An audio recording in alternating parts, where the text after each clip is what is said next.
In frame number 11, we are going to learn about superposition principle.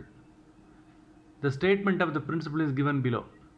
The total force acting on a given charge is equal to the vector sum of forces exerted on it by all the other charges.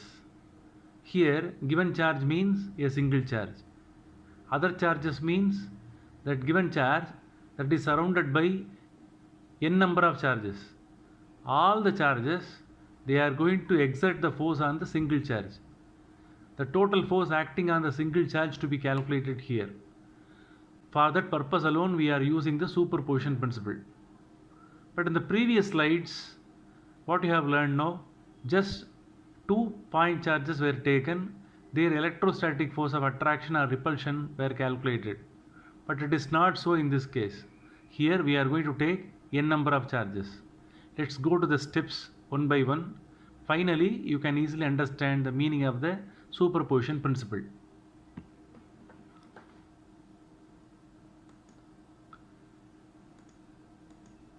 Here, the space we have taken only one charge, that is q1 plus q1.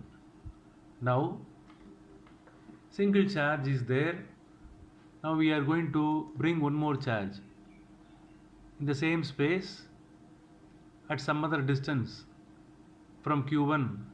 q2 charge is placed. Now what will happen, since both are positive, q2 it will apply a force on q1. Okay, so see the direction of the electrostatic repulsive force. So this is the direction of electrostatic repulsive force. Here q2 it applies a repulsive force on q1. The name of the force is said to be F12. What is F12? F12 means force acting on the first charge due to second charge. Now we have to know what is the magnitude of the charge. Look at that. F12 is represented as k q1 q2 divided by r21 square r21 cap. This formula is written on the basis of Coulomb's law. Here r21 is nothing but unit vector. That unit vector is existing between q2 and q1. Here alone that F12 is acting. So like that we are going to bring the other charges one by one.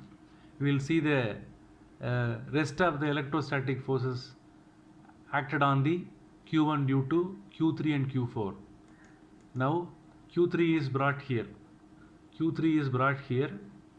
Now that q3 also applies the force on q1. q3 it applies electrostatic force on the q1. Okay, so the value of charge force is called F1 vector, F13 vector. That F13 vector, its magnitude value can be written like this. F13 vector is equal to k q1 q3 divided by r31 square r31 cap. r31 cap is a unit vector. Here only that r31 vector to be taken through which that electrostatic force is acting. Now q4 is brought in the space. Now q4 also applies electrostatic force on the q1. So see the direction of the force, it is named as F14 vector. So like that we can bring the charges one by one. Now this q1 is surrounded by q2, q3, q4.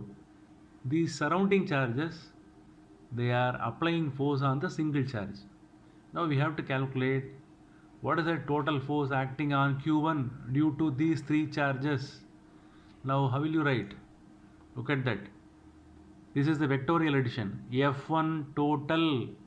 F1 means force acting on the first charge. Total means these three charges, they are applying the forces. So how to calculate? F12 vector plus F13 vector plus F14 vector. All the forces are added vectorially. Okay.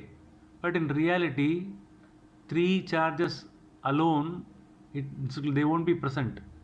This q1 may be surrounded by so many number of charges, n number of charges. If n number of charges are there, how will you calculate the net force? Look at that. When n number of charges are present, the vectorial addition, that is extended. F15 vector, F16 vector, one by one they have to be added till the last charge force is to be added. So this is the total force acting on the first charge due to n number of charges. So here for each force magnitude formulas are there, each one of them to be substituted in the respective places. So substitute F1 total force acting on the first charge with the help of Coulomb's formula. This part that represents the F12, this part that represents the F13, this part that represents the F14, finally F1n is there for all the formula k 1 by 4 pi epsilon naught is a constant. So this is the method of calculating the total force acting on Q1. Okay,